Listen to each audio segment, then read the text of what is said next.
we'll see each other again soon. I hope so. We will. I know we will. Okay. Call me, okay? I will. Take care. Bye. Bye. See ya. See ya.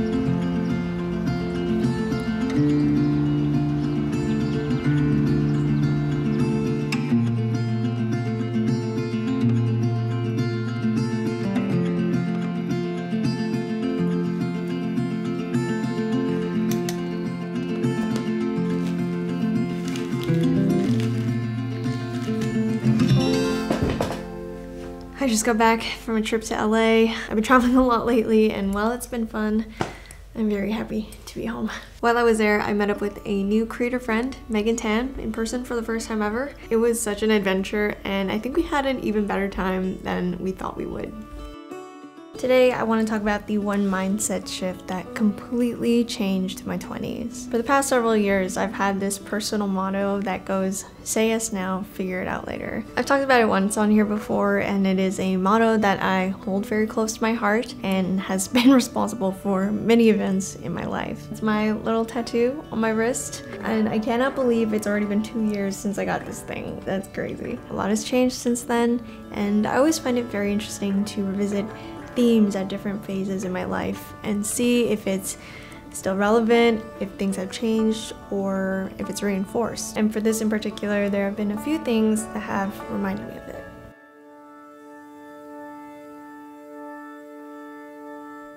When I had first come up with the phrase, figure it out later, it was after I had dropped out of college and was slowly finding my way in the world. I had an idea of what I wanted to do, but I wasn't great at putting myself out there.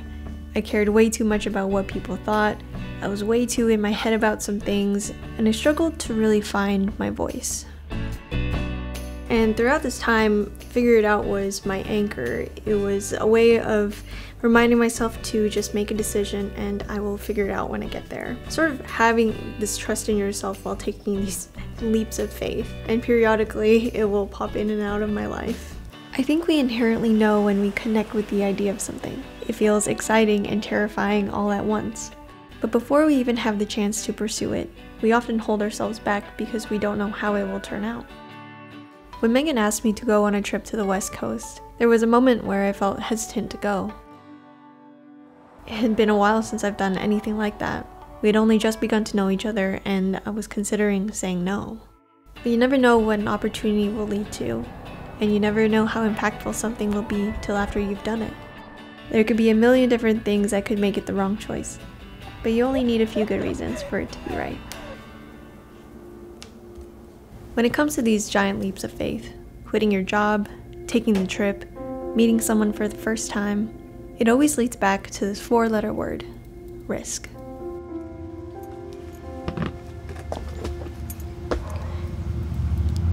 Beautiful outside. There was a period of my life where I was feeling very stagnant. I wasn't meeting new people or experiencing new things, but I was also not putting myself out there at the same time. It's so easy to be comfortable in your bubble, but I think it's also important not to take it too far. And it's not about saying yes to everything, but it's important to know when something will be a healthy push. It can be intimidating to open yourself up, to show the world who you are and not know how it's going to be received. This place. But we're never going to know what's on the other side unless we're willing to take that first step and see where that tells us where to go next.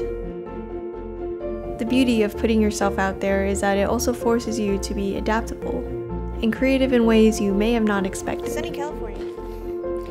It opens you up to seeing things in a different way, learning from different people, and maybe even finding things you weren't even looking for. There will always be some level of risk involved when it comes to doing something completely out of the ordinary from what we're used to. But honestly, I think that's just the name of the game. And depending on what season of life we're in, it's either going to be a yes or a no. And I think both answers are valid. It depends just where you're at in life. And if it's a yes, then sometimes it'll work, and sometimes it won't. But either way, you'll learn something from it.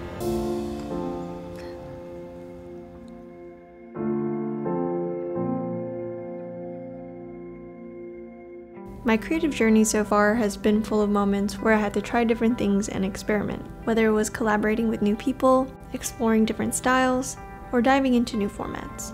Many of the ideas that I had this year, including my collab with Megan, have been made possible with the support of Epidemic Sound, who has provided me with so much of my soundtrack over the past year, so a huge thank you to them. Using Epidemic Sound allowed me to focus more on my creativity, knowing that I had access to a huge library of licensed music and sound effects that could fit any vibe that I'm going for. Epidemic makes things incredibly easy, from being able to organize my own project playlists to what's probably my favorite feature, downloading stems of a song. As I've grown as a creator, I've learned that having reliable tools like Epidemic Sound is so crucial. It's helped me stay true to my creative vision without second guessing myself. And they hooked it up. I was able to get a 25% off code off of yearly plans, but it is only available for this week. So if you've been thinking about it, then get on it. Just remember to paste in the code. So if you are ready to bring your stories to life, then I highly recommend Epidemic Sound, and you can check them out using the link in my description. There's a certain naive confidence you have when you just enter your 20s, unlike any other part of your life. It's the easiest to lose and the longest to get back. And if there was one part of that era I could take to the next, I think it probably would be that.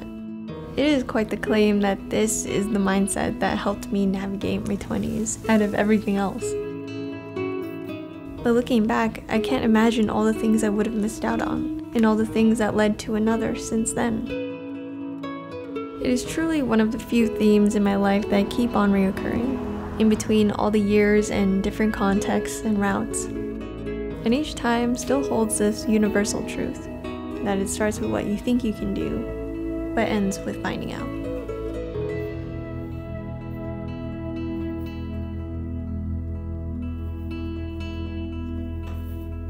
So I hope you enjoyed this video. It was very fun to revisit a topic and see where I was at with it. Safe to say, my trip to California with Megan was not a disaster. In fact, it was the complete opposite. I guess you got to see a little bit of the behind the scenes in this video, but Megan made a beautiful video while we were on our trip in California. So if you haven't seen that yet, then please check it out. As always, thank you for watching. You can find me on Instagram at Riza in the meantime, and I will see ya in the next one.